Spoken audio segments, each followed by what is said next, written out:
भातखळकरजी, अर्जुन खोतकरजी, प्रकाश सोळंकीजी, कालिदास कोळंबकरजी, प्रसाद स्वामीजी, हेमंत ओगलेजी, शिवाजी पाटीलजी, बालाजी कल्याणकरजी, अभिजित पाटीलजी, दिलीपराव बनकरजी, सुनील कांबळेजी, चंद्रदीप नरकेजी, हिरामण खोसकरजी, हिकमत उडानजी, किसन वानखेडेजी, सुहास बाबरजी, प्रशांत ठाकूरजी, दीपक केसरकरजी, आनंद तिडकेजी, जयंतराव पाटीलजी, दिलीपराव वसे पाटीलजी, संजय केळकरजी, निलेश राणेजी, बाबाजी काळे, नाना पटोलेजी, बापूसाहेब पठारेजी, विनय कोरेजी, ॲडव्होकेट राहुल कुलजी, कैलास पाटीलजी, श्री अमोल खताळजी, श्री संजय मेश्रामजी, श्रीमती सरोजताई अहिरे, श्री अबू आझमीजी, शरददादा सोनवणेजी, नमिताताई मुंदडा, संजय उपाध्यायजी, विजय शिवतरेजी, राजकुमार बडोलेजी, महेश सावंतजी, नितीन राऊतजी, नारायण पाटीलजी,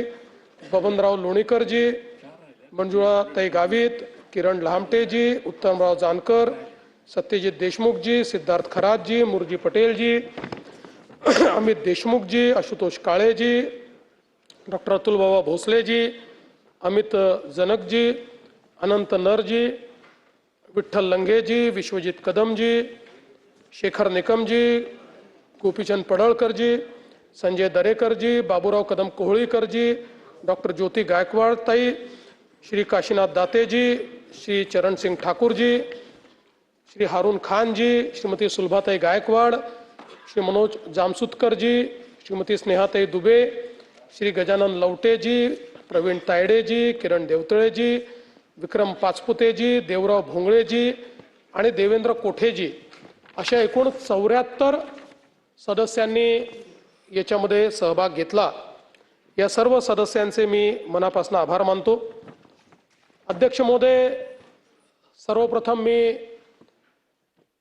धर्मवीर स्वराज्य रक्षक छत्रपती संभाजी महाराज यांचा आज तिथीप्रमाणे बलिदान दिवस आहे. त्यांना कोटी कोटी नमन करतो. आणि परवा जयंतरावांनी उल्लेख केला, जयंतराव गेले येत आहेत, त्यांनी उल्लेख केला की ज्या दिवशी मी अर्थसंकल्प मांडला त्या दिवशी तिथीप्रमाणे छत्रपती शिवाजी महाराजांची जयंती होती. तुम्ही त्याचा उल्लेख केला. खरं म्हणजे माझ्या भाषणाची सुरुवातच छत्रपती शिवरायांना नमन करून झाली. त्यामुळे हे सरकार तरी छत्रपती शिवाजी महाराज, छत्रपती संभाजी महाराज यांना कधी विसरूच शकत नाही. कारण ते होते म्हणून आम्ही आहोत, आमचं अस्तित्व आहे. आज अर्थसंकल्पावर चर्चा करताना काही मुद्दे मला सभागृहाच्या लक्षात आणायचे. कशा प्रकारे महाराष्ट्राची अर्थव्यवस्था विस्तारित होते हे अत्यंत महत्त्वाचं आहे. आज जगाच्या अर्थव्यवस्थांचा विचार आपण केला आणि महाराष्ट्र हे जर वेगळं राष्ट्र असतं तर जगाच्या अर्थव्यवस्थांमध्ये महाराष्ट्राची अर्थव्यवस्था जगातली 30वी सगळ्यात मोठी अर्थव्यवस्था राहिली असती. आणि आता आपण जर विचार केला तर पहिले 35 देशांचा जर आपण विचार केला तर आपण कुठल्या देशांना मागे टाकलाय? महाराष्ट्राने Austria, Thailand, Norway, Philippines, Vietnam, Bangladesh या सगळ्या देशांपेक्षा आपली अर्थव्यवस्था मोठी झाली आहे. आणि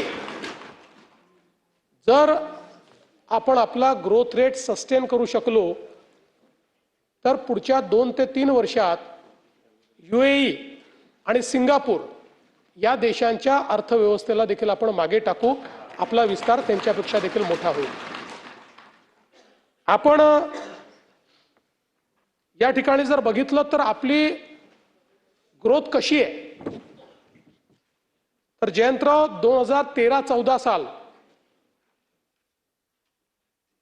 एक बेस इयर म्हणून मी म्हणतो, असं काही कंपॅरिझन नाही, 10 वर्षाचं काहीतरी थोडं आपलं सांगायचं म्हणून. तर 13-14 साली एकूण आपला जो GSDP किंवा GDP होता राज्याचा तो 16 लाख कोटी होता.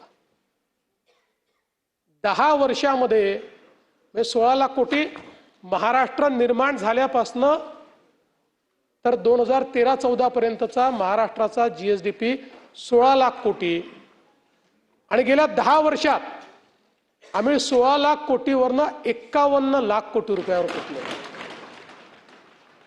प्रभूसाहेब 3 पटींपेक्षा जास्त ही आपल्या अर्थव्यवस्थेचा विस्तार हा या ठिकाणी झालेला आपल्याला पाहायला मिळतोय. आणि